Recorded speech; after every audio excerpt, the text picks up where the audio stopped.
joining us. He usually does. He should be. We are live, and this is episode 6 of Breaking Bad, Crazy Handful of Nothing, and we finally get to meet Tuco in this episode. But before we get to that, yeah. Oh my God, Tuco, he is scary. Totally. Crazy. In practically everything I've ever seen him in, he terrifies me. Shane, as you know. And then my backstory is that I am horrified by Tuco. Shane knows this. So the other day he said, "It's your favorite character coming up." Yeah, you love Tuco. Oh, he's just my heart, you know. He's insane. But you know the story about this actor. I forget his name, but he played Detective Sanchez on The Closer. Yes. And very, very different character. Very mellow, good guy. Right. And so he did this role. And do you know he was pleading for them to kill him off in Breaking Bad? Really? Because it was taking so much out of him. I mean, think about the physical, intense acting. Yeah, he's a brilliant actor, and his name is on the tip of my tongue. I keep blocking it out because I think it's Cruz, something Cruz. I think you're right. Yeah, Raymond Cruz. He was in Training Day with a terrifying character, terrifying. In Training Day? Denzel Washington and Ethan Hawke. Yeah. Yeah. Really, really frightening. Wow. Not a big role, but it was like from the moment I saw that movie, I was like, I'm not sure I ever want to see him in anything again. And I know he's on The Closer, and like you're right, Evan, totally different, mellow, laid back detective, and he could go wildly berserk, but I don't think he has yet. So well, I like his meth.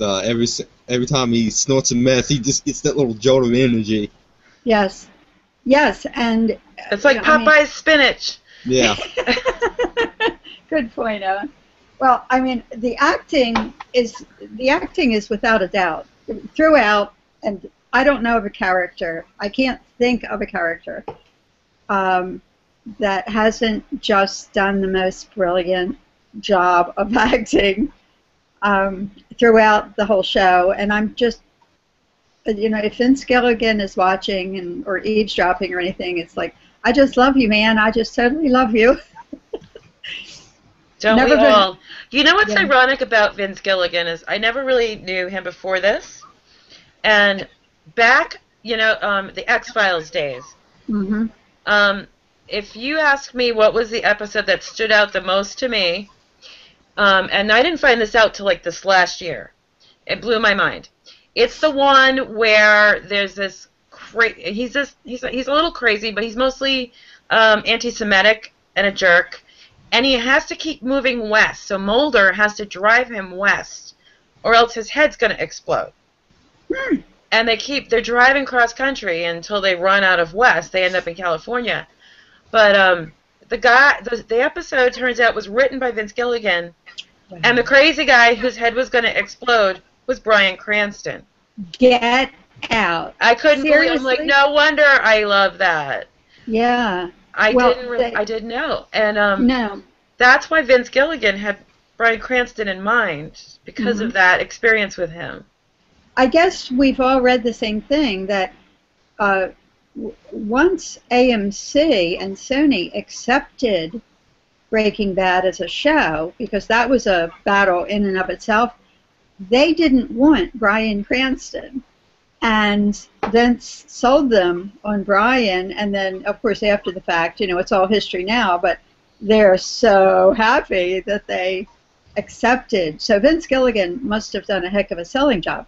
I watched every X-File ever made, and it's been, first of all, I'm old and have no memory anymore, but I would like to go back and watch all of these episodes, because I didn't realize until the past year that Vince Gilligan had so much to do with the X-Files. I mean, he has this huge, long list of credentials that I didn't know anything about. And Bryan Cranston just goes on and on and on and on, and I'm thrilled that he does because I like him in everything.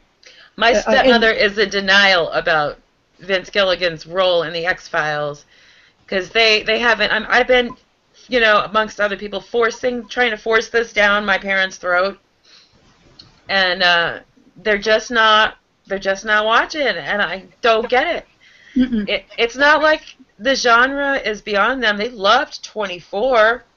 Really? So I mean, it's and they're not. It's not like vulgarity, nudity, and drugs. No. It's. I think they're just resistant because I'm so obsessive. Well, and I think we, I think Shane, you name the sites so well, and it's like we are forever connected. Mm-hmm. How would we ever have met, all of us? There's just a really special connection, and we, as far as I'm concerned, I don't want to speak in the corporate way, but I want and try desperately to share Breaking Bad with everybody. And I did get my one daughter to binge watch it. Yay. I mean, that was like major. And then when she lives in New York City, so the next time I visited, she and a friend and I were out drinking, of course, and chatting and, having some tapas. And all it takes is the thought to pass through my head that I start, what we do. We start talking about Breaking Bad and characterization and filming and scenery. Morality. And everything, just everything to do with it. And so I said, the mutual friend's name is Tony with an I. And so she has not watched Breaking Bad, and I said, oh, you got to watch it. And because she already knew my obsession with Giancarlo Esposito, because I've adored him for years. And I said, he plays Gus Fring. That's all I'm going to tell you. You got to watch it. He's mesmerizing. He's brilliant. But everybody on there is brilliant. And so I was saying that I joined this group, and my daughter is very funny, and she turned to Tony and said, I think it's a 12-step program, but she was she was being funny. I was talking about UBBFT, and hadn't yet, and I just found that one of the most hilarious remarks of all, that she just, it was a toss-away line, that I said, well, I guess it could be considered that, but I don't think we're ever going to get over being fans. Now, I don't think any of us really want to get over being fans. Mm-hmm. So she did binge watch all the way to the first half of, what are we calling it, 5A? Whatever we're calling it. 5A and 5B. Yeah. I mean, I've seen so many people refer to it as season 6. No. And it isn't. It isn't season 6. It's 5B. So she had, I don't think she's yet seen, she's one of the rare people who has not yet seen season 5B, and I keep saying, you've got to squeeze it into your schedule somewhere. Do it the way you binge watch, because she binge watched over, I don't know, I gave her all the DVDs, she took it home, watched it all, and said, I see why you like it so much. Mm-hmm. But I wouldn't consider her a baddie at all. She just has a very fine appreciation of everything to do with the show, from the creation of it, to the acting, to the filming, to the dialogue just kills me sometimes. I was, I watched, Shane, I did what you did. Mm-hmm. I probably tuned in even earlier. Yeah. I watched episode 6, and I thought, okay, this is probably not one of my favorite, and it doesn't have to do with Tuco. It's just, really? It's probably not one of my favorite episodes. So I went ahead and watched it, and then made some notes, and then jumped ahead to next week's. If there's going to be one next week, I will once again be out of town. Oh. Sorry, Shane, I will once again. It's like, Ellen, I participated in the first BadCast. I know. I've been out of town every week that there's been another one. So I'm very happy I'm here tonight. But I went ahead. I jumped to 7, I guess it is. Yeah. And I was laughing at points where, I mean, the dialogue is just so good.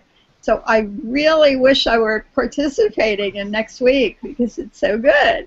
Oh, yeah. Anyway, I guess we're going to talk about episode 6 tonight. Yes. You said that this wasn't one of your favorite episodes, and I'm watching it again. I'm taking notes. I'm at the bottom of page 1, and I'm already going, God, this is so good already, and we're on minute 4. Okay. I have, every week I've loved hearing your opinion. Oh, thank you. It's very fresh. You frequently have insights that just really make me think. So I'm dying to hear, because I think by the end of this BadCast I'll probably have changed my mind.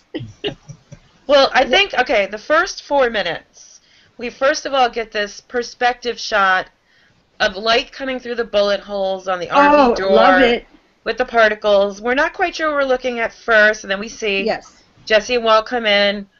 They're very serious, and Walt launches into that discussion where he is adamant. This is how it's going to be. There's I'm not going to get involved, not going to be any violence. And boom, flash forward to him walking away from Tuco's place with the bloody nose and the explosion behind him and the bag in his hand. The first time we see Walt bald, we haven't seen him. He hasn't shaved his head yet. Right. They're They're flash forwarding. Right. And I had to stop this one a lot to make notes. And I stopped there. I said, God, this is so good already. And it was 4 minutes in. And I think, I mean, of course, this is subjective. This is the best of the first 6. Okay.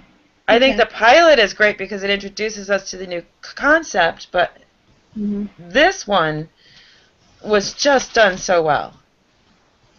Well, let me now explain that everything you've just said, like from one of the notes I made was the opening scene. We don't know what we're looking at. It looks like outer space. It is stunning. Yeah. You can't take your eyes off of it. There are elements of this that I could give a standing ovation for. The brilliance of how he changes, how Walt changes. He becomes Heisenberg in yes, this. he does. Yes, he does. But he's still got. He's still got a little Walt into him. Yes, he does. By the hat. He hasn't bought the hat yet. Yes, right. I want to know where he got that hat, because you remember Jesse looks at him like, "What's up?" The hat. I love the expression. But the bald head changed everything. Yes, it did. Yes.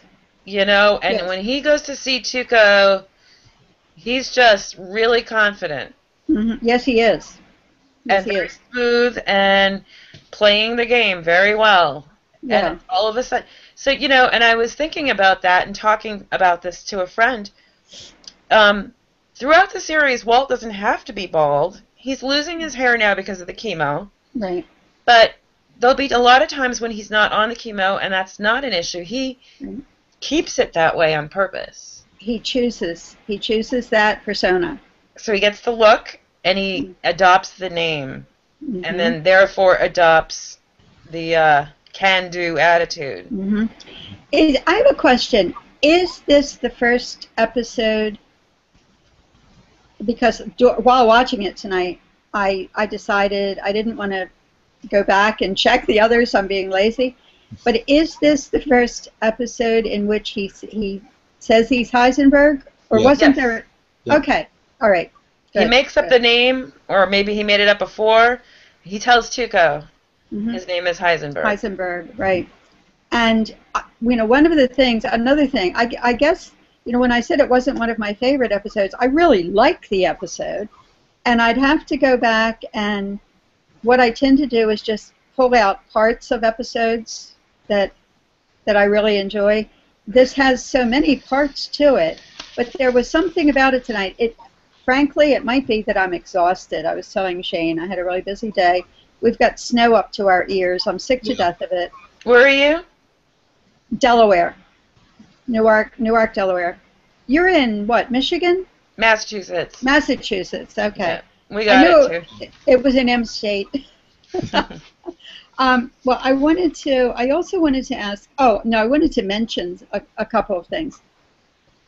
One of the things that fascinates me in this episode and has intrigued me throughout all of the seasons, the father-son relationship. You mentioned, Ellen, when Walt is saying, "I'm the silent partner. This is the way it's going to be." Da da da da da, and Jesse says, "Whatever, man." Mm-hmm. But he does it with an acceptance. It's like his dad. It's like he's a teenager, and his dad is exactly, the finger in the face kind of thing. And I'm always intrigued by their relationship. There is such a deep caring there. I want to say there's a deep love there. We'll see that later in the episode when Jesse finds out that Walt has cancer. Yeah. And he tells him that his aunt had it too. Yes, that had me so emotional earlier when he immediately starts taking care of Walt. Everything Jesse says in those scenes out there in the desert, when he realizes Walt has cancer, when were you going to tell me? Isn't that something that Walt Jr. would have said if given the opportunity? When were you going to, Dad? Yeah. You know, when? Yeah. But you'll notice he's a little annoyed at first. Not cool, yes. man. I need to know this. Yes, I'm your partner. Then he says, "What stage are you in?" And Walt says 3A. And as soon as Jesse hears 3A, he's like, "Oh, it's spread to your lymph nodes." And he drops the angry thing. Yes. Yes. And goes right on to, concern. Exactly. And that beautiful, I think it's absolutely beautiful when, Walt says, "You can do this. You go do it. You go finish the batch. You can do it." And he's building Jesse's confidence. It not only has to be done, but there is a confidence building. There is a trust there. And I believe it's when Jesse is re-entering the RV that he says ice on the head. My aunt said it helps, use ice on the head during chemo. It helps with the hair loss. And then the next scene, I think, is when Jesse is actually in the RV and he's standing there and it's kind of dark. The lighting is interesting, and he's looking at the equipment. And what I got from that was, it's totally nonverbal, but what I took from it was Mr. White trusts me to do this and thinks I can do it, therefore I have to figure out how to do it. All of these expressions and just no dialogue. It seemed to me like he was somber, like this was bad news about Walt, but also maybe a little lack of confidence. I don't know if I can do this. Exactly, I agree. He quickly shifts into determination mode when he goes and puts on the mask and says, "All right, I'll do it." I completely agree with all of that. Yeah. Well, that's what I mean by your insight. That every part of that. Yep. Yep. Yeah, and this is we see in the beginning that Walt has started his chemo as well. Yep. Two sessions we see, and then they sort of relate directly to Hugo, the janitor. Yeah. One of Walt's first victims. Ellen, absolutely, and it was that.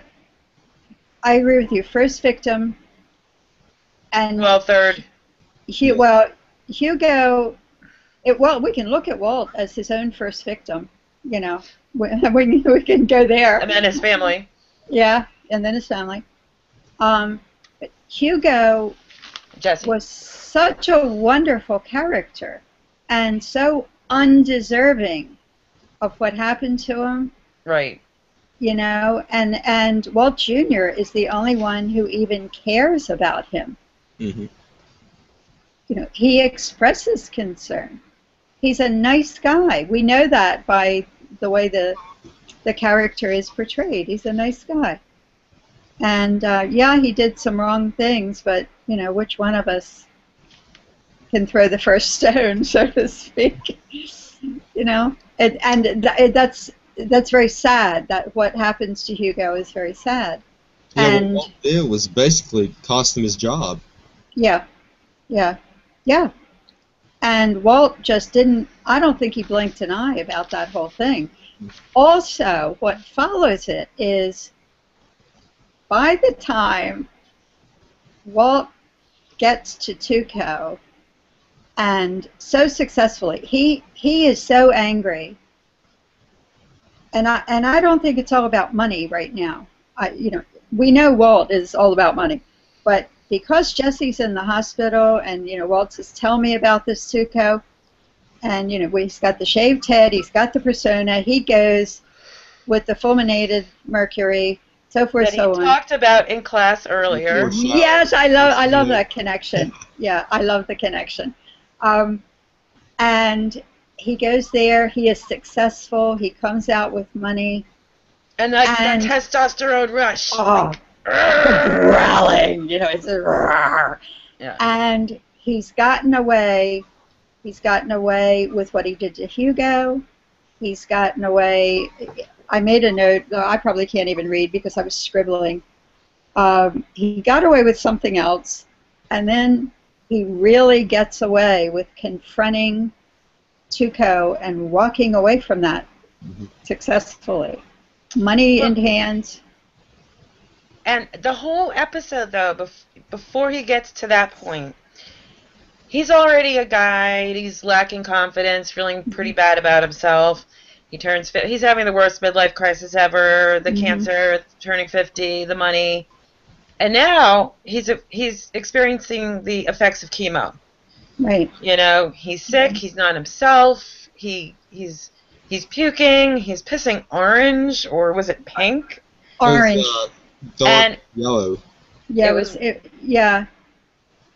like a neon color, and it was very orange on my screen. I think he was releasing the chemo fluid out through his. Oh yeah, yeah. I mean, chemo is hard on the body, and so he's feeling even worse.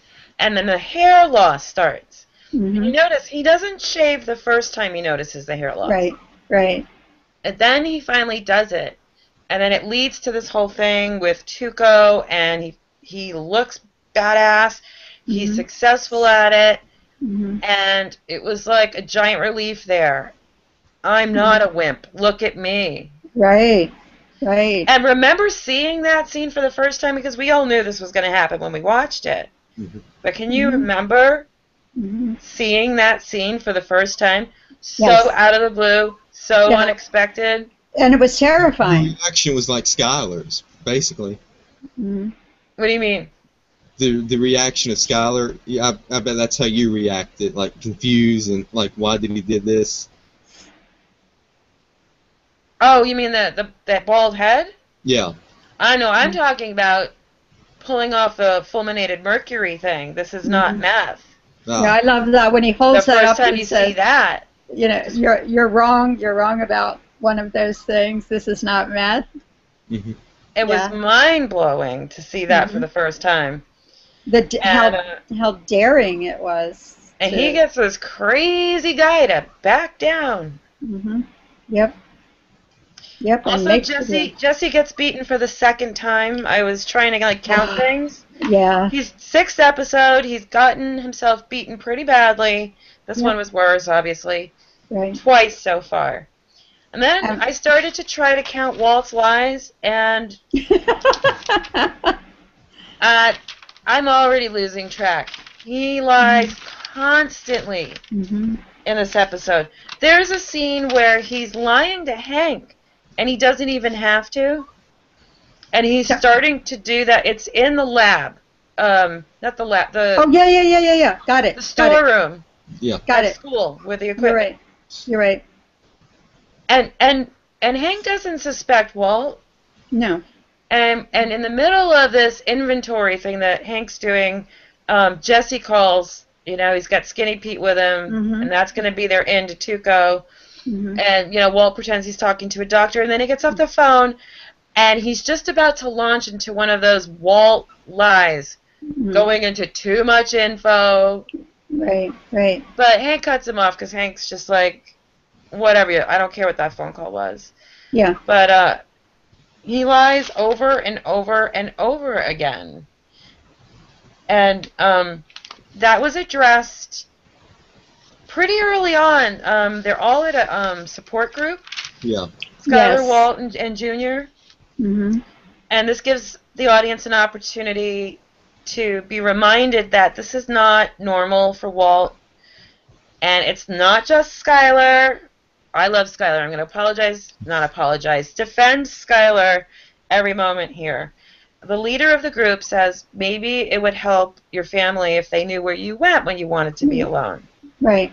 And he talks about, I like the nature and the cacti, and it's really therapeutic, and maybe that's a white lie, because it's not therapeutic except directly, but it makes the money he needs for his treatment. But and this is one of the things that drives me crazy with the Skyler haters. Oh, she just never let him be alone. Well, the fact is, nobody in that family was really allowed to just disappear without an explanation. Junior, Skyler, and even Walt. If Walt wants to go on walks, he can go on walks. But he's so scared. The thing I felt about Walt in this episode is that he feels so bad. He feels like he's being such a criminal that it's obvious that he's wearing it on his face, and he's trying so hard to hide it. I agree with you. That he's telling lies he doesn't need to tell. Yeah. Liars do that, Liars do that. They start lying about things that are meaningless. And we see Walt do that as episodes go on. Could we get back for a minute to a scene between Jesse and Walt that captured me earlier tonight? I remember seeing it before, but I haven't watched this episode for a while. And Jesse is completely against getting Tuco involved. He actually kind of lectures Walt. Yes. Remember that? Yes. And I thought, you go, Jesse, you're right. We know what's going to happen to you and, in the future. Your instincts are right on target. And Walt won't listen to him. Again. Because Jesse's job is to push meth, and he's not doing a good enough job. And 26. He thought it was 26,000. 26,000, right. It's 2,600, and this is deja vu all over again, because didn't this happen before? Yes. Jesse comes back, not enough money, we need a distributor, we get Crazy Eight. Oh, God, yes. And I love it when Jesse says in this episode, well, I did have somebody who could go out there and push it, but you killed him. And not only that, but you can't just approach Tuco. You need an in. And Emilio, had a connection, and Walt's like, all right, whatever. Really. Yeah, that relationship is just so brilliantly developed, as we see all the way to the very end. Because Jesse's supposed to be the dumb one. I know. One who's already been dabbling with trouble, getting caught, but he knows he's more streetwise, but Walt won't listen. And Jesse's completely right. Yes, he is, and I appreciated that.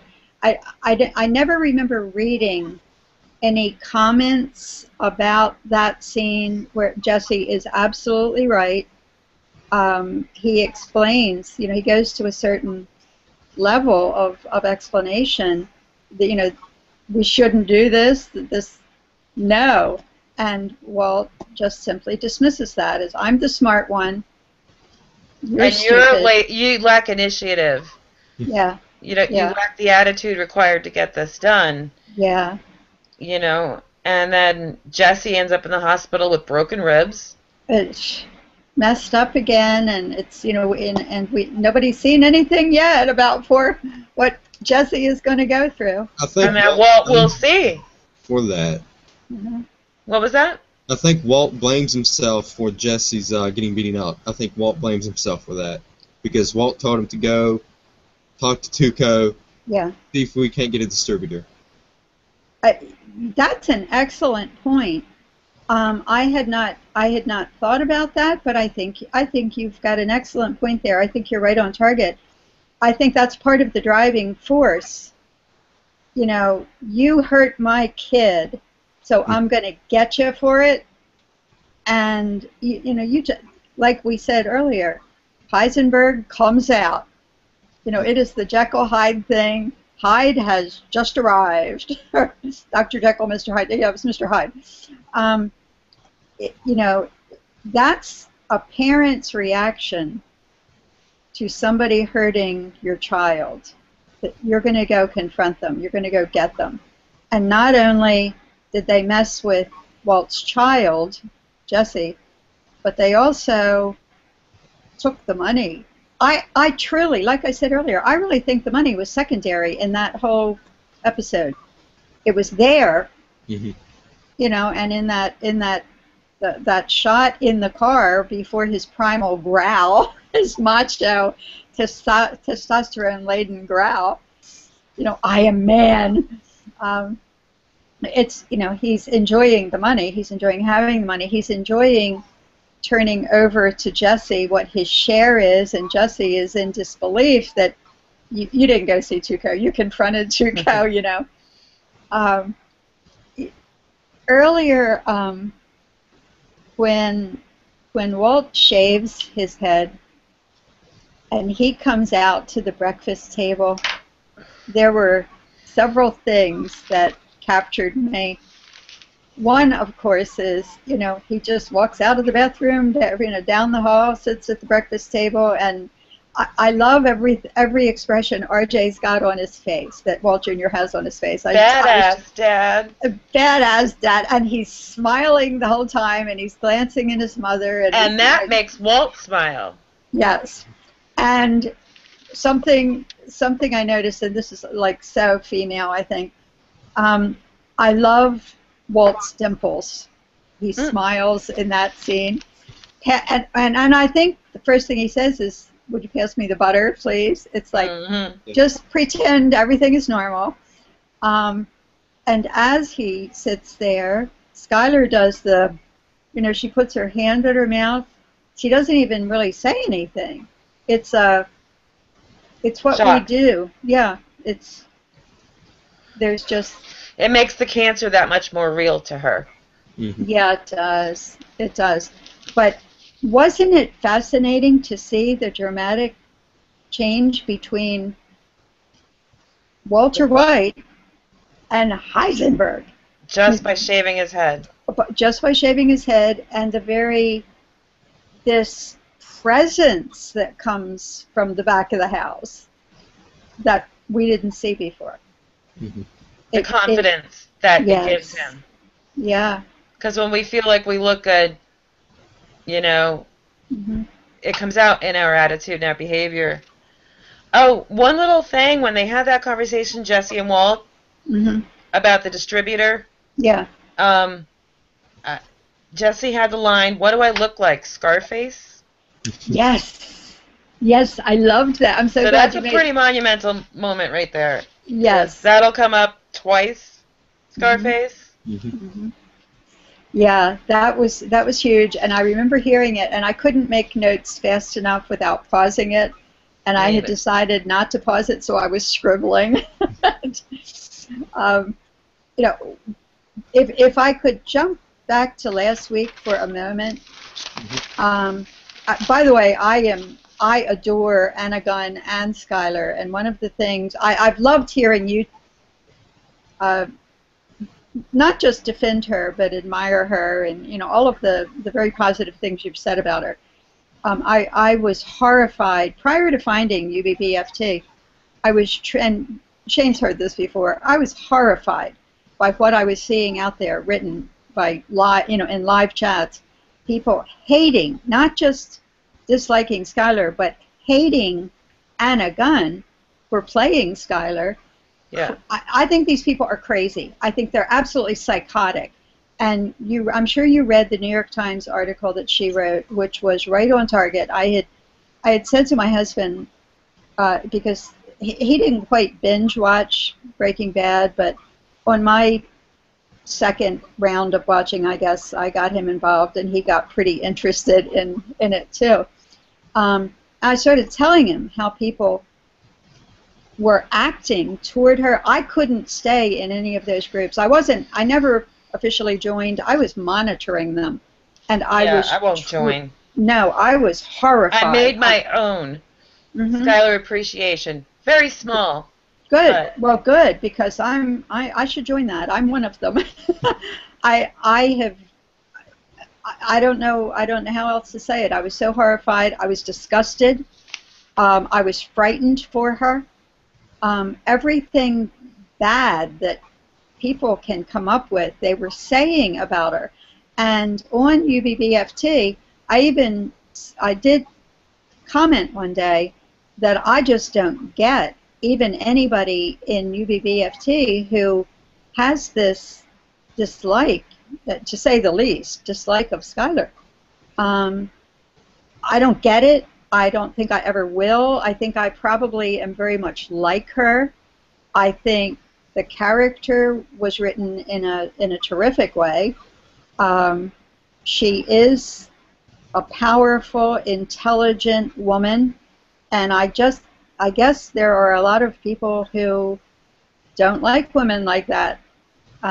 She shows that in many, many episodes. She's compassionate. She's a defender of family, and I'm a great admirer. Getting back to last week, though. A quick thing that I thought of real quick. Do you think that women is more appreciated to Skyler than the men are? Oh, I've seen a lot of women say they hate her too. Yeah, I think more men hate her. I really do. But yes, I agree with Ellen. I've seen a lot of. I mean, there's somebody on UBBFT. There's a female on UBBFT that doesn't like her, and I asked her one day, could you explain? I was very gentle about it, but I said, I really don't understand. Could you explain, what you're saying? She didn't answer that. She didn't directly answer it. I've seen them complain because, oh my God, she served veggie bacon. She should die just for that.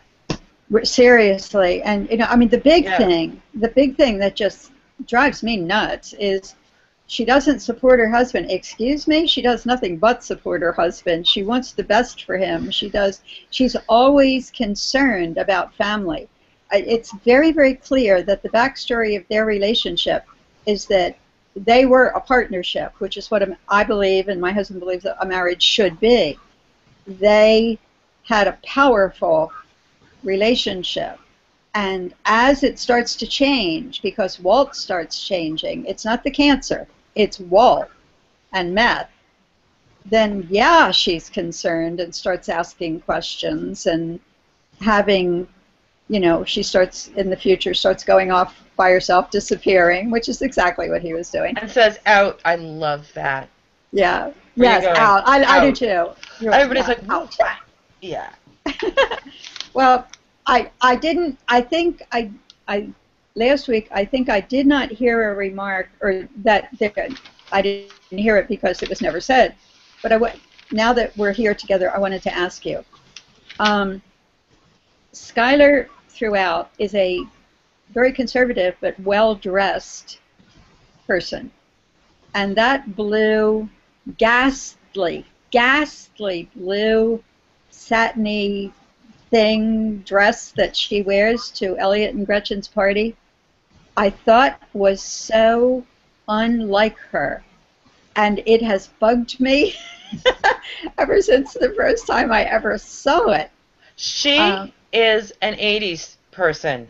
Yeah, yeah. If you ever notice, whenever there is an event going on, like, a party or a barbecue, she plays 80s music.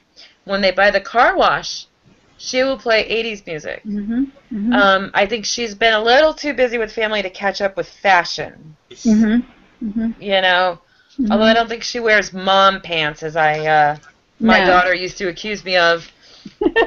I stopped. I had to. But, Did you get a makeover? I make sure that my navel is exposed when I wear pants now, so. Wow, that's impressive. Yeah, well, we all get insecure in our own ways. I'm getting older too, 48 tomorrow. Oh, please, you do not look 48. Well, thanks, but you're watching me through video. Yeah, I know, but I watch you week after week, and no, I remember you saying you had, and is it one adult child or more than one? Two. My youngest will be 20 in a couple of months. Well, and tomorrow is your birthday. Yes. Happy pre-birthday. Happy Have birthday. a great day. 4 dozen. Not 12 dozen, God. Or 24 again. But, yeah, I don't want to be put into that category of, oh, you can tell she's old, look how she dresses, and Mm-hmm. so my wardrobe changed with pressure from my daughter. Well, and your daughter is how old? She's about to be 20 in March. Oh, okay. Sophomore in college. Son is 21. He'll be 22 in a few months. Oh, it sounds like a neat family. They're very cool kids. Good. It's very strange to be in this post, I'm not going to have a teenager anymore. Right. In weeks.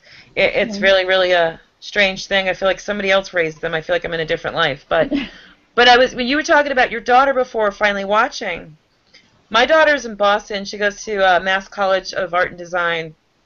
Lovely. And toward the end of 5B, she texts me on one Sunday night, and she's like, "You'll be happy to know that my plans tonight involve watching Breaking Bad." And I was like, yes! You're kidding! But at the same time, I was like, now? The episode that she ended up watching, because that was what everybody was doing, so that's what she was doing, was Ozymandias. Wow. And I was like, I mean, not really knowing what was going on, but knowing it was going to be pretty devastating. Yes. You're watching that, and then I sent her a really long text explaining things to her, and she's like, "Don't worry, everybody explained it to me. I caught up," and she watched the rest of it. I was pretty surprised. She used to watch Malcolm in the Middle. She used to come home from school and make some ramen noodles and sit in front of the TV and watch Malcolm in the Middle, which I hated. I can't watch Malcolm in the Middle. It's not my style. So we got a common actor here and two different, right? But yeah, she didn't get hooked, but she watched it. Yeah, I can't even imagine somebody not getting hooked. But my husband isn't hooked. He's not a baddie. He enjoys the show. And I know. I mean, he's very much a critic. He's a very, very good critic because he's very observant.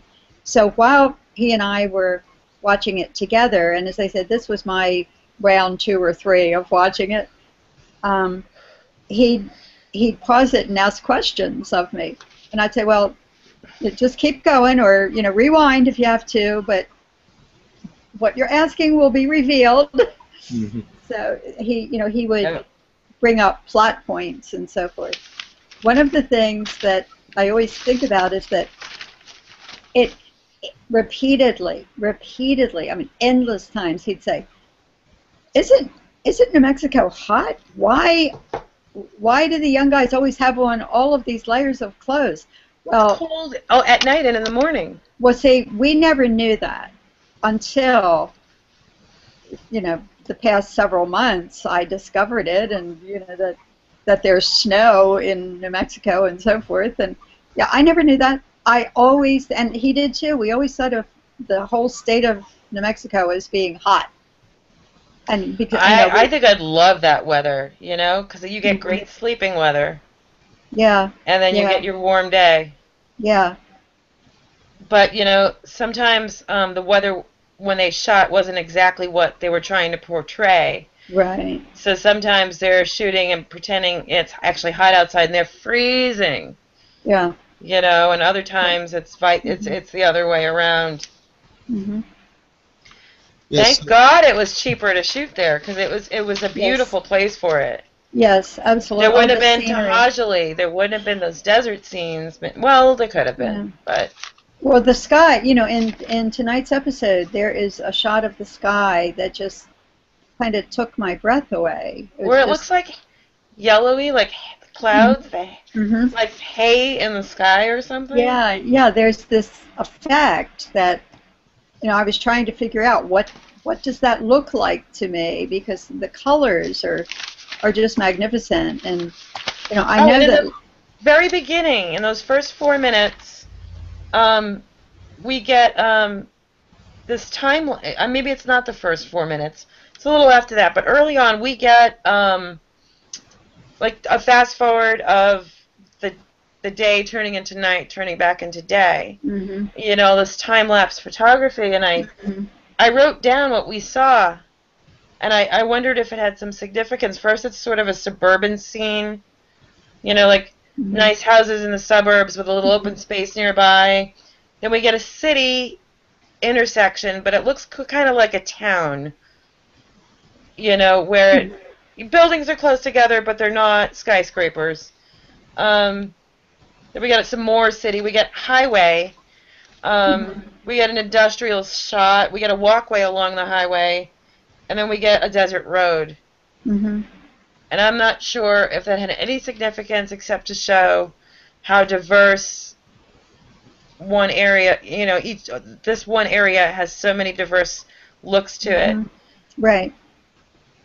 But they just wanted us to skip over to the next day so he could get to school and talk about the chemical reactions.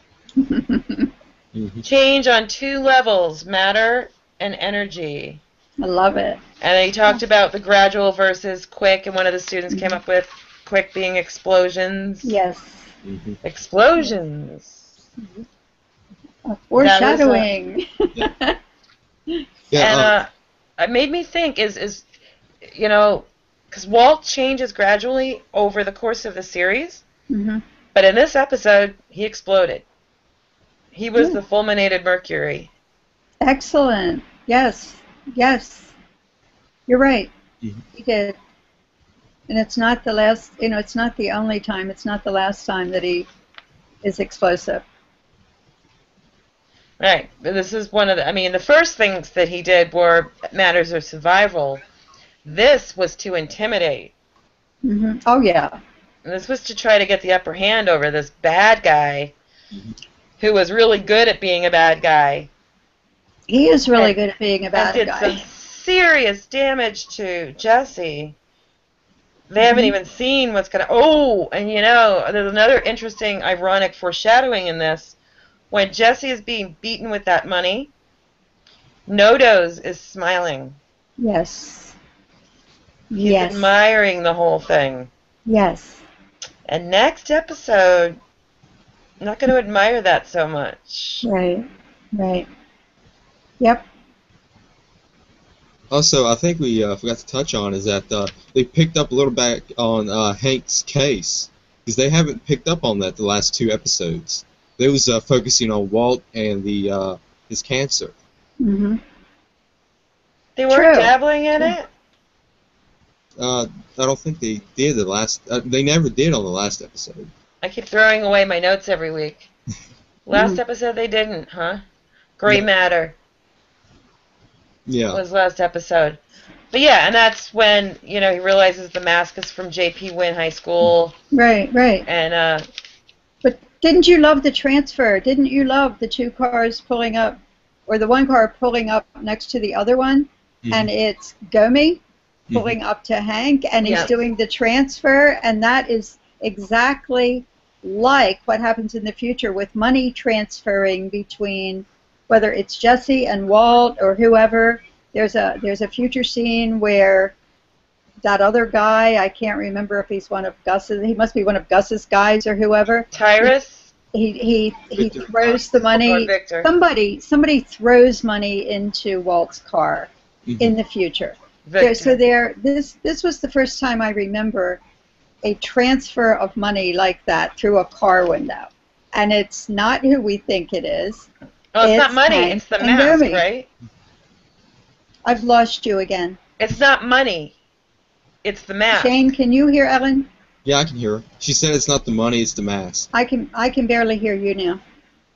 Uh-oh. It's the mask. Yeah, it was That's my sign language. No dinero. Uh-uh. The mask that they found at the Kirk site in the pilot. For some reason, I've lost almost all of your audio, both of you. There might be this weather that we're having. No, it's back. Oh, there we go. Just blasted my eardrums, but you're back. Yeah, she said it was the mask, not the money. They didn't exchange money. Okay, yeah, I'm sorry. No, it was the. You're absolutely right. It was the mask, not the money, and that's the J.P. Wynn conversation. I looked over it. Yeah. But it was used to say it was from the high school and they could read that. Right, yeah, from the marker. Was the bag, the paper bag or whatever it was that Gomi passed Hank, was that a Pollos Hermanos bag? Oh, I don't know. Oh, I couldn't even tell. There was something on there, and Now I have to look back and see that. Because I didn't pause it, but I thought, what was that? Was that one of those bags, with the logo on it? That would be really funny, but we do see the doghouse for the first time. Yeah. Get introduced to a lot of things. No, that would be great if it were Los Pollos Hermanos. I love your cup. I saw it earlier. Really it's cool. Wearing off. It says Los Pollos Hermanos now. You're going to have to redo it. It lost the ma.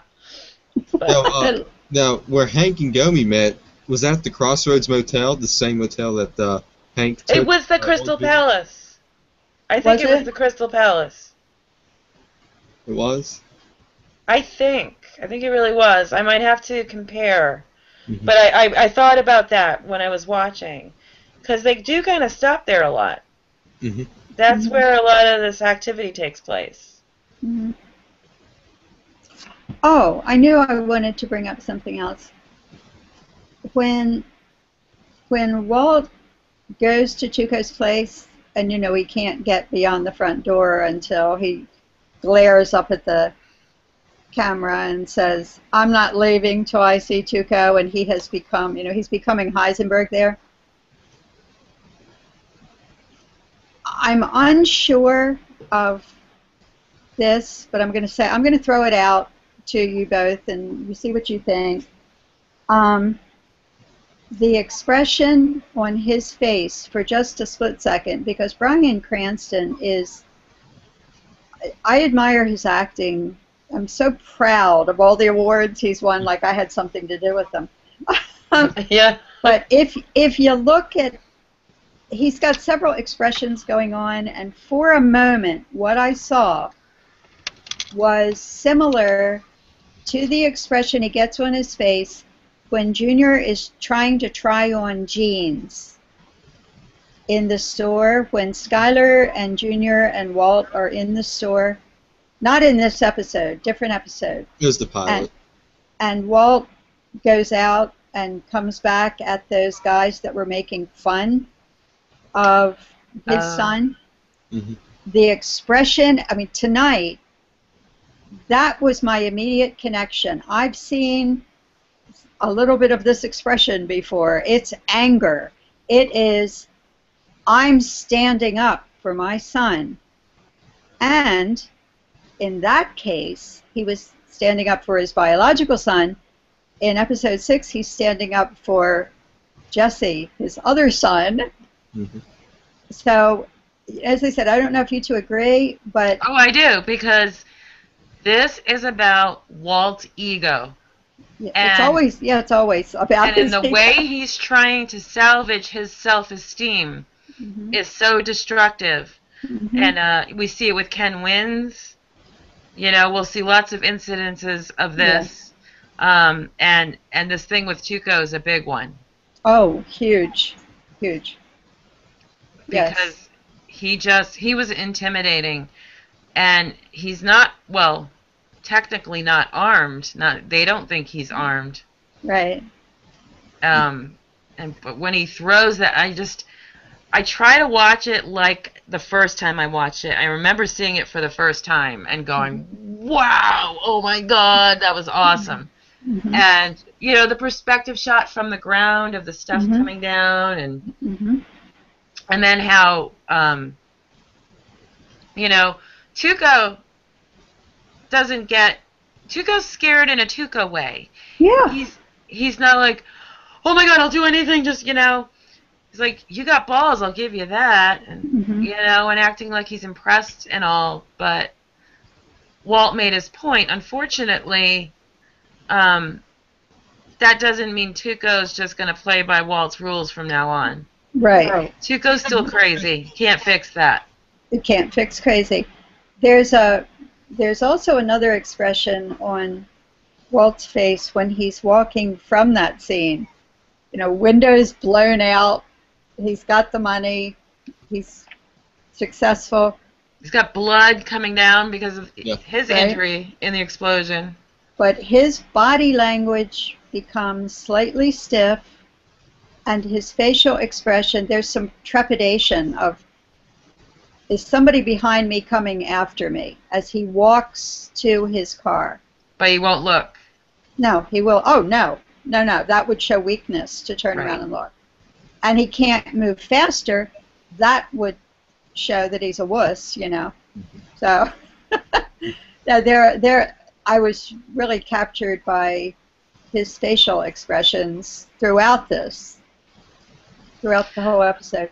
And I love how, you know, sometimes the music they use is like almost oddly inappropriate for the scene. And I think, I mean, somewhere in my notes, I'm not going to sit here and look for it, but one is definitely the last song, Catch Your Own Train. Mm-hmm. It's such a happy, you know. Mm-hmm. Yeah. It's just a happy, everything's great kind of song as he's driving away. Right, he goes through all of those facial expressions, and then it ends with a smile. Mm-hmm. He's happy with himself. As he should be. Yep. And what I like about the scene with the explosion, it had that ringing sound. It actually felt like he was actually there. Yes. And the disorientation. Yeah. Yes. And we'll see that again when in season 3, I think, when Hank gets with the turtle bomb. Mm-hmm. Yeah, the whole. Yeah. Because something that loud, everything gets distorted. You can't really hear. There's smoke. You can't see. You're kind of shocked, and you're catching your breath, and you're a little unsteady. Mm-hmm. Yeah, they did capture that really, really well. And what does Tuco ask him if he's nuts? You want to find out? I love that. Yes, yes. Do you two love the theme song of Breaking Bad as much as I do? I was just listening to it when I came on. Yeah? I have it as my ringtone.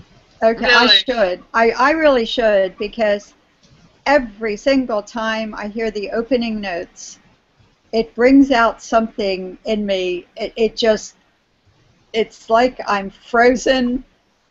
I can't move away from it. It captivates me in so many ways, and yay Dave Porter, who created the music. I mentioned before, every time they end an episode, the music is varied. That theme is varied. This one, they don't even use it. Right. They just use "Catch Your Own Train." Yeah. And the credits roll through all of that. You don't even hear it. Right. It's almost like a season finale kind of an ending. You're right. Yeah. And which it isn't. So maybe it's just okay. Boom. This is a line in the sand. We just crossed somewhere, and now we're moving on. But you'll notice that every time you hear the theme at the end, whatever they play, the intro to it is always a little different. It's got a little different tone. And I never noticed that till somebody pointed out to me not this year, but by the time we were watching the end of 5B. And I was like, I can't believe I didn't know that. Right. Yeah, that's part of the brilliance of it. No matter how many times we watch it and listen to it, we're going to get something new or something else that, I go through that. How did I not notice that before? That the theme song is just incredible. And I don't have the language of music to describe what it does to me. But it's all connected to the brilliance of the show, the writing, the filming, the dialogue. It gets the right brain involved with what the left brain is seeing. That's a good point. Yeah. More global impression on your brain than if you're just thinking about, if you see a scene, you're thinking with the left side of your brain. This is what I'm seeing. You add that music, so powerful. Yeah, it's I almost said primal. Yeah, it's almost primal in a way. It pulls me to attention immediately when I hear it. Well, as an example, Gabby Giffords, you remember her? Oh yes, absolutely. Okay. Learning French horn. Did you read that? Shot, you know what I'm talking about, Shane. She got shot right through her brain. I mean, bullet went in the front, came out the back. Yeah. And this was in Arizona, I want to say like 3 years ago. She was a U.S. Rep from Arizona. Yeah, I heard of that. And she got shot. Married to astronaut. Astronaut, right? That beautiful man, her husband. So supportive. So speech was one of the it probably still is one of the things she's been struggling with. And when she would try to speak, it was very difficult for her. But you put on a song that she liked. Yes. And she would sing every word perfectly. She had all the little nuances, the oohs and ahs and baby A's or whatever, because it's a completely different process in the brain. It's why schools need music and arts. Yeah, my daughter started doing better in math when she started playing violin. There you go. Yeah. Yeah, there's a direct connection that our politicians refuse to recognize, but it's well documented. Kids just simply learn, but everybody learns better with music and arts. As our government. Music is my version of spirituality. Yeah? Yeah. My religious experience will be June 7th this year, going to see Dave Matthews Band for the 25th time. That's what I do.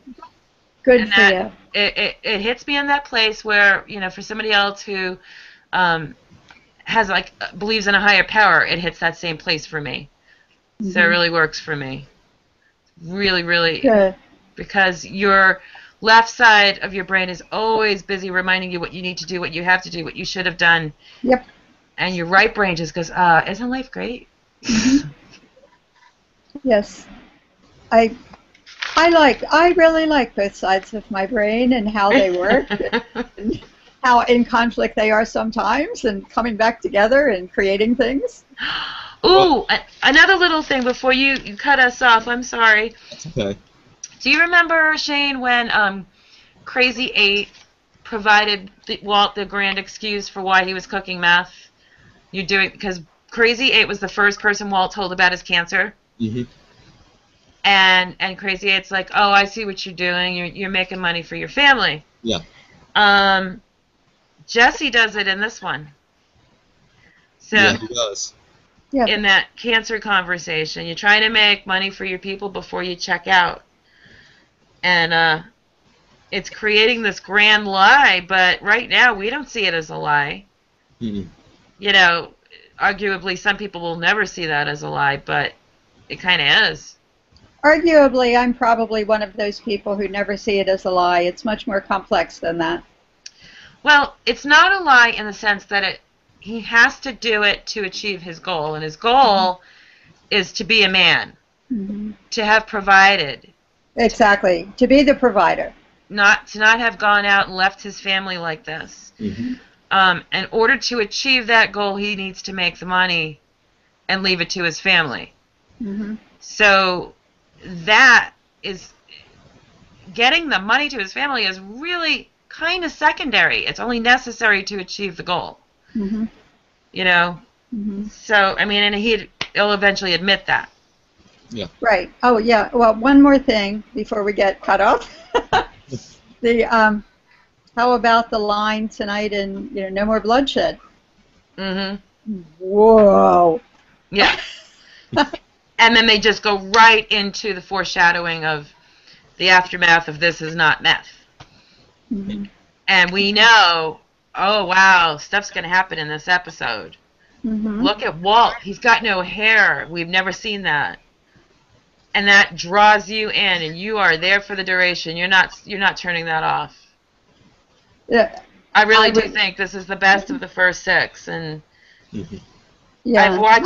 I've watched this show at least, somewhere maybe 10 times over at this point, if I had to guess. Well, I'm gonna watch it again. I'm gonna watch it again from your point of view. Really? I'm gonna look for the Los Pollos bag. Yeah. Well, I don't know that I caught that. I don't know what was on the bag, but there was something about that scene that caught my eye, and I didn't pause it to really examine it. Very well could be. I mean, they sit around a lot in cars. They got to eat. Yeah, it would be hilarious if it's a Los Pollos Hermanos bag. Next week's BadCast, I'm going to tell you both in advance. There are some lines in it that, as I was watching it tonight, because I know I'll miss it next week, that just made me laugh out loud. There are some lines that I give such credit to the writers, because I do believe good acting can't occur, good shows can't occur anywhere in any medium without starting with good ideas and then good writers. Writers really outdid themselves for this show. And next week is one of those examples that I wrote down a couple of lines that just made me laugh out loud. Well, after watching this, I really wished I were one of the writers. Oh God, to spend hours in that room, coming up with ideas. Yes. Because I definitely had my own ideas. I could see myself. I would have been arguing. Walt's got to lose his whole family. Somebody. Yes. I mean, it would be poetic justice. It would be the natural consequence to doing it for the family. And they're lucky I wasn't there, because they all would have died. Well, and that was one of the things that I remember reading an interview with Vince Gilligan, and even Holly. He said, some interviewer said to him, "Well, surely not the baby," and he said, "Oh yeah, she was on the table too." That it was like whatever, and anybody, all ideas were welcome. So being in that writer's room. And you know why that would have been perfect? Because not even if, actually I wasn't really thinking the whole family would have to die. That would kind of be like a caricature, just too much. But if Holly were the one to die, see, Holly's the one who's not going to remember any of this stuff. Right. Right. So you take her out, and you have Skyler and Junior dealing with that fact. Oh. That's what I was thinking was going to happen. Mm-hmm. They're lucky, and I really thought Jesse was done for too. I just thought there was no way. He's not going to make this. I know a lot of people felt that way, that there was no way that Jesse was going to survive the series. And I was just pleading out there to the universe nonstop.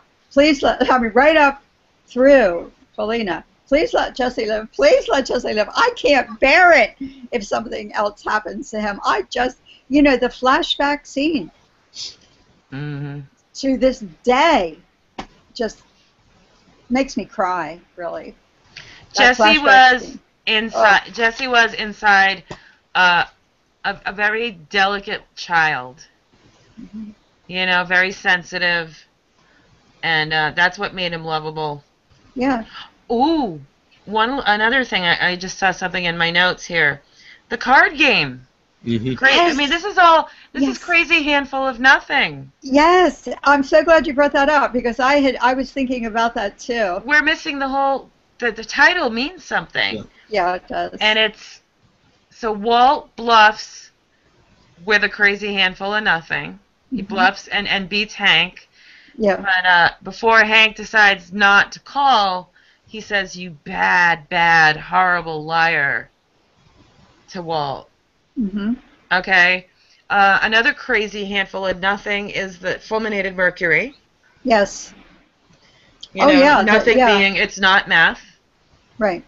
And maybe the bag of money that Walt's walking away from is really a crazy handful of nothing. Mm-hmm. Mm-hmm. Could be. It fed his ego, and that was good enough. Well, Jesse walked away with a handful of nothing when he got beaten half to death by Tuco. Right. So it's all throughout this episode. Yeah, the titles, there again, writing the titles, that's a critical element of writing, as we know. I could be mistaken about this, but I was looking at that card game, at that scene where Walt wins the hand and Marie picks up the cards, and I think when she turns the two cards and shows Hank, it's a 7 and 2 of spades. Yeah. And spades are very dark in cards. Mm-hmm. There's a whole symbolism to that. And like my friend said, that's the worst hand you can get dealt in this game of poker. What is it? That's Texas Hold'em, right? I don't know. I don't play. I'll have to ask my son-in-law because he plays. And he had the worst hand. That 2 and 7 is as bad as you can get. And I was like, well, at least they're the same suit. Yes. You have a chance for a flush, but 2 and 7 it was the worst hand he could possibly get, and he won with it. Yeah. And he proved to Hank that he was actually a good liar. Yes. Just by bringing that up, remember last week during the intervention, Hank said, "You've been dealt a shit hand." Yes. Yes. That's awesome. Yeah. Fantastic. Yep. Yeah, and then eventually, cards. It won't be poker, but it'll be blackjack. Will be the excuse for where the money came and from And in that whole scene, Skyler's doing so well, and Walt is messing up hand after hand, and then is utterly frustrated and says, "I don't really have to know how to play to fake this, Oh, when we get there, that's a big thing for Skyler, because Skyler was fantastic in that scene. Yes, she was. I hope I'm here when we're doing this. When summer comes, unless I get more hours being a medical assistant, I'm going to have to go back to waiting on tables when the tourists come to Cape Cod, and which means I'll have to work on Saturday nights. Yeah. Well, we hope that doesn't happen. Get more medical assistant jobs. I'm trying. Okay. I'm trying, but if it doesn't work out, then I'm going to be serving the chowder, and Saturday nights are kind of important, so. Of course it is, yeah. And I've been traveling so much, which, you know, I try to keep Shane up to date on, I'm sorry, I'm not going to be there, I really want to be there. Now, I've had an incredible amount of traveling in the past 2 months, and it's not, I said to my husband earlier, if I could just get through a month, which is probably not going to be till March, of this nonstop traveling, then you know, I can actually get something done at home. Well, I'm going to go ahead and tell you guys that February 8th, there won't be a show. Okay. Oh, I wish it was next week that there wasn't going to be a show. Yeah, so February 8th, there won't be one, but we'll pick up the 15th. The 15th, okay. Yeah, that'll be the Season 2 premiere.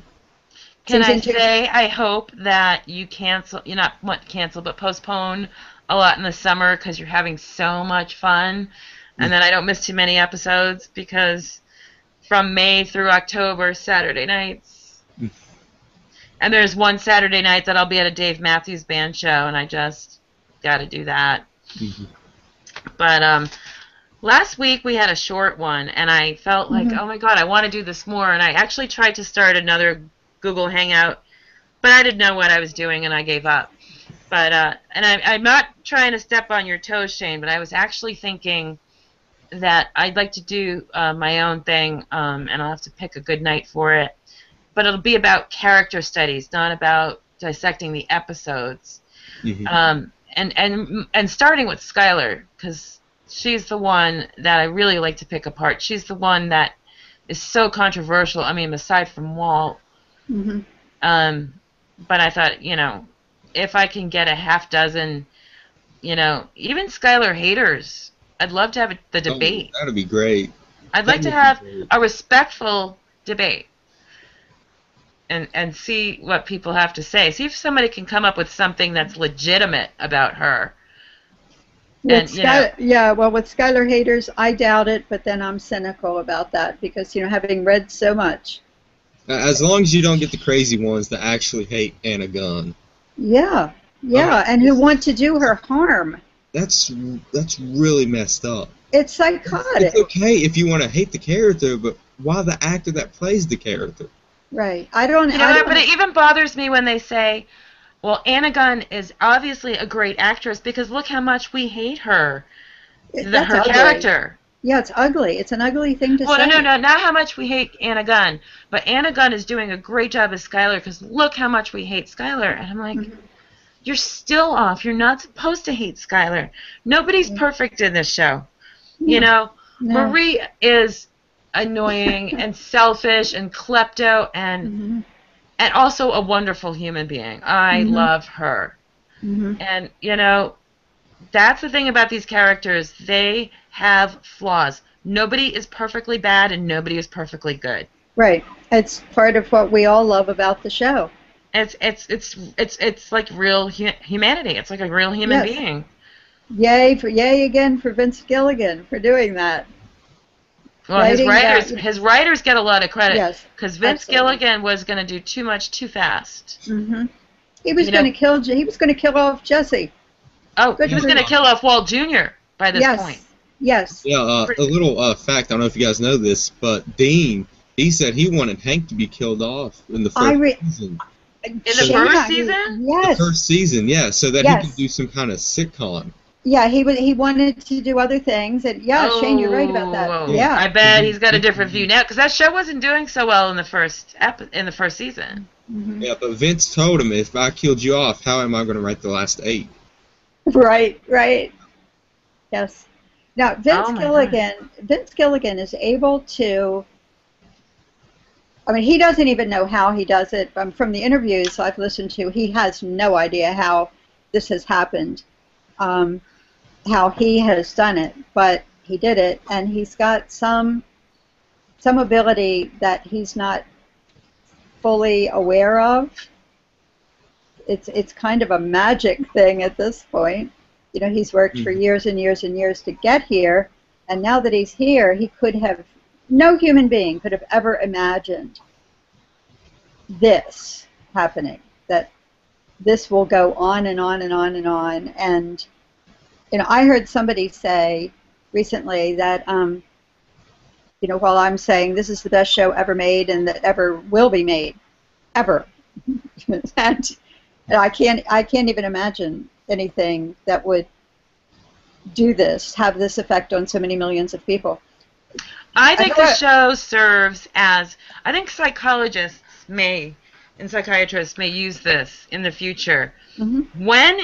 At what point, if ever, do you jump off the Walt bandwagon?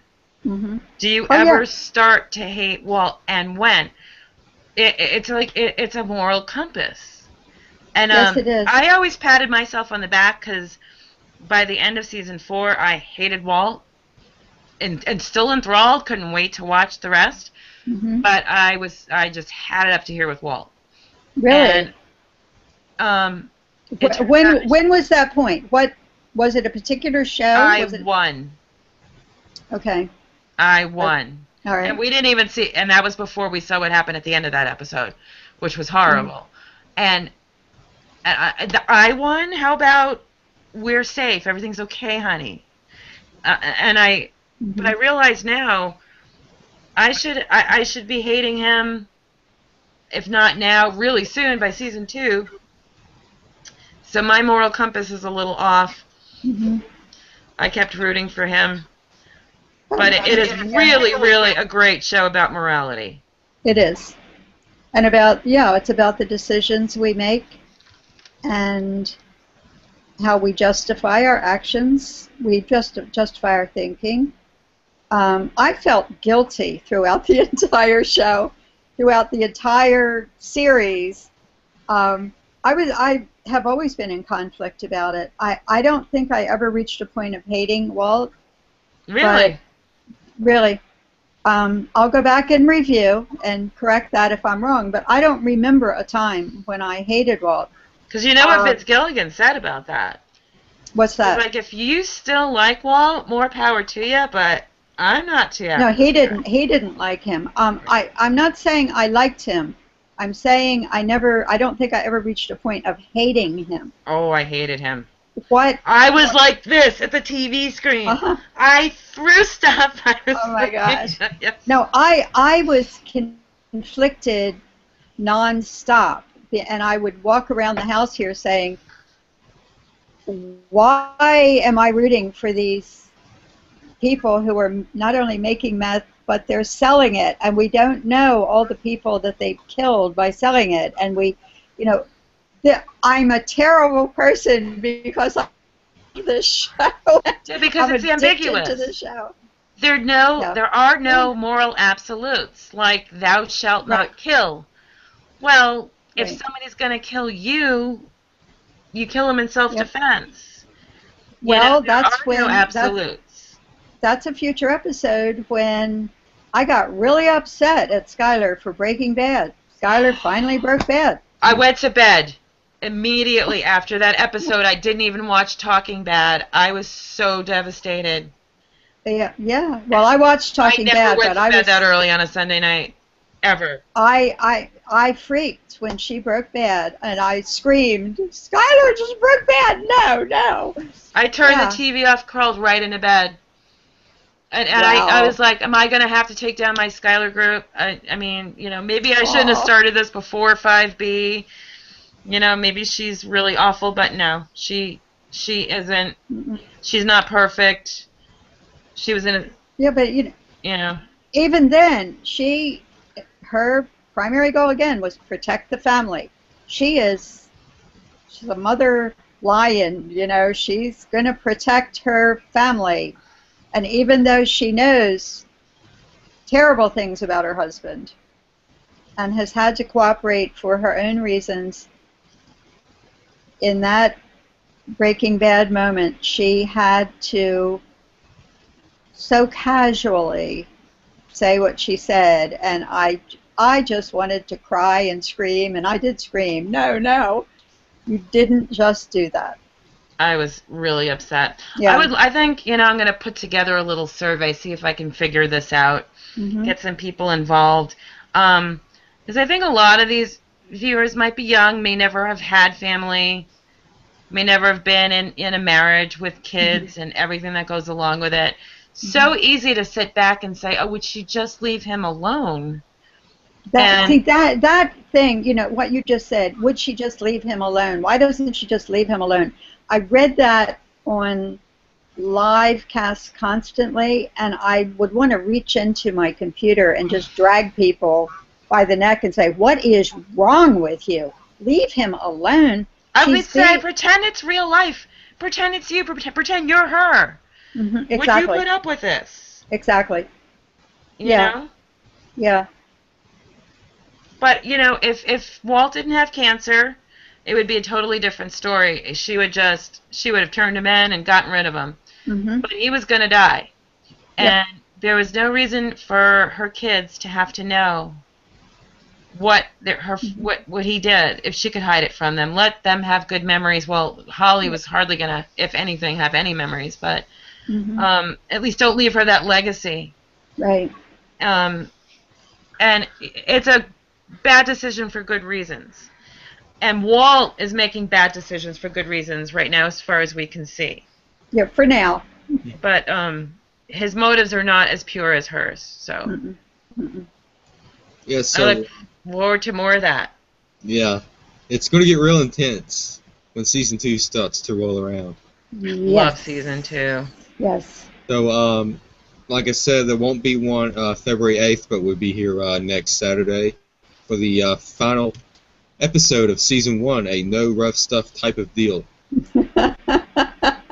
It's fun. It's a fun one. There's no rough stuff in this episode at all. It's all puppies and rainbows. Yeah. There's a big musical number and everything. Yep. Just listen to the dialogue in next week's episode. It just is a comedy. Yeah, so before we leave, I always like to have some Breaking Bad news. From what I've heard, that Netflix is going to start airing the final 8 in February, I think. Wow. 24th. February 24th. February 24th. Yep. Not that I've been keeping track. Oh, yeah. I got them all. By the way, last week you brought up People's Choice Awards because I brought up, I don't know, I think it was the SAG Awards. Mm-hmm. And I didn't realize that they'd happen again already this year. And no, I didn't either. Done with People's Choice Awards. Yeah? Well, Breaking Bad, I mean, they make up first of all, the people make up their own categories, their own nominees, and then they do the voting. But it's kind of like American Idol. You can vote as many times as you want. Blah. So, like, things like female actress in a drama, Anna Gunn, not even in the, I mean, Bryan Cranston wasn't nominated. Oh, no, no, he wasn't nominated. Aaron Paul wasn't nominated. The only thing Breaking Bad was nominated for, there were 2 things. They won favorite show you're going to miss, so it had to be a show that was over. And then there was another category where it was against characters, and Walt lost. It was favorite anti-hero. Okay. And Rick Grimes from The Walking Dead took that award. And I don't know if you're familiar with that show, but I think you are, Shane, right? I haven't watched it yet. Oh, really? No. But I've tried. My daughter is probably as addicted to that or close to it as I am to Breaking Bad. And I keep trying to watch it, and I just can't. Yeah, I had to start a few times, and then I finally got on that roll and had to watch it. And I am enjoying it, not as much, obviously, but if you ever get into it, Rick Grimes, I don't even think he is an anti-hero. Okay. So this is the thing that drove me crazy about the People's Choice Awards. I mean, Dexter was in there too. I mean, talk about real anti-heroes. Absolutely. So no more People's Choice Awards for me. And I used to think I used to think that People's Choice Awards were good, but it sounds like they were just a total disaster this year. I looked over the last few years. They seem to be Breaking Bad never makes it. I wonder if it's because, I mean, I know a lot of people who do not subscribe to Netflix and do not have AMC, which is how I watched Breaking Bad. until I got the DVDs. Right. You know, they don't get that on their cable It's station. all NBC, ABC, and CBS. Basically. Exactly. Yeah. Yeah. And whatever channels do all those ridiculous reality TV shows. Oh, please. Just gag me with a spoon. Gag me with a spoon. Speaking of, Shane. Yeah. Valley Girl. Yeah. I'm an 80s guy, but I was born in the 90s. I know a little bit about I love it. What year were you born? 93. 93, so you're right in between my kids. Yeah, I'll be 21 in August. Shane, you're a youngin'. Now, what is it, August 19th, or do I have somebody else's? Yeah. Is that right? Yep. Okay. Oh, good memory. I've remembered one thing today. Yeah, so this has been a really long BadCast. We really went deep into this episode. I kept trying to say next week. Next week is going to end on a cliffhanger. I am so upset I'm not going to be available next week. I'm going to be back in good old New York City. Well, you can't take. You don't have. Do you have a laptop you can take with you? Yes, I do, but I'm going to be at a show, and you know, they just wouldn't appreciate that at all. So, no, it'll snow some more, and the planes will be delayed. You can do it. Well, you know, it'll be on YouTube, so you can watch it, and you can start putting in your comments, and we can discuss it afterwards. We could keep the discussion going on YouTube. Mm-hmm. What I've done, and Shane has very, very graciously let me do this on one show. I guess it was the first show I was going to miss after BadCast started, and I sent Shane some thoughts, and he wove one or two of those thoughts into that BadCast, which I appreciated. I never thanked you for doing that. That was very good. I might just throw you a couple of lines and then you can decide whether, you know, you're our leader. You can decide whether or not to include those. It's probably things you'll be talking about anyway. Mm-hmm. I just really enjoy what you've done here, and do a great job, Shane. Oh. Absolutely. And this week you had to put up with 2 yentas. You did, you know, did that very patiently. Yes. That's no problem at all.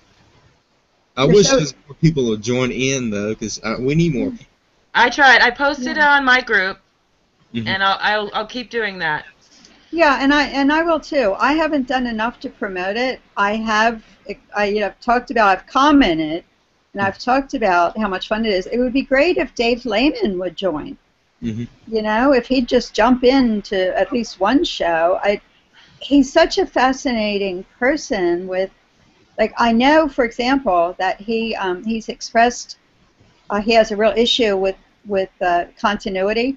So he's really got an eye for, and you know, when something, whoever's in charge of continuity, if they mess up, Dave's on it. Mm-hmm. So you know, who we really should work on are 3 of the actors from Breaking Bad who are in that group Breaking Bad Back. You're in that one, right, Shane? Yep. Charles Baker. Skinny Pete's in there. Skinny Pete. Yeah. Cousins are in there. And the cousins are there. Oh my Lord, the cousins are there?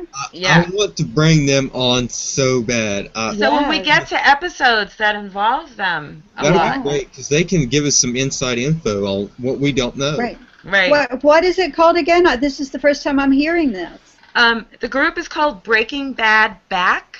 Mm-hmm. Okay. And it's kind of like a fantasy thing, like, I mean, that's the basis of it. It's supposed to be where you talk about how you could possibly bring the show back and what you would do with it. But just like any of the Breaking Bad groups, we just, whatever comes up in the Breaking Bad world comes up. But they're in it. They're in the group. Who's the leader? The guy is 3536 who runs it. Mm-hmm. 35, 36, I think it's 30, or the numbers on the BRBA on the periodic table. Yeah. I don't know who this person is, but you know, it's really great. There they were, and I, you know, not that I got a response, but I got to let them all know how I appreciated them. When we get to the cousins, their story. Baker. Those actors, though, that did the cousins are really remarkable because they weren't actors. No, they weren't. And I saw the interview that they did. Huh?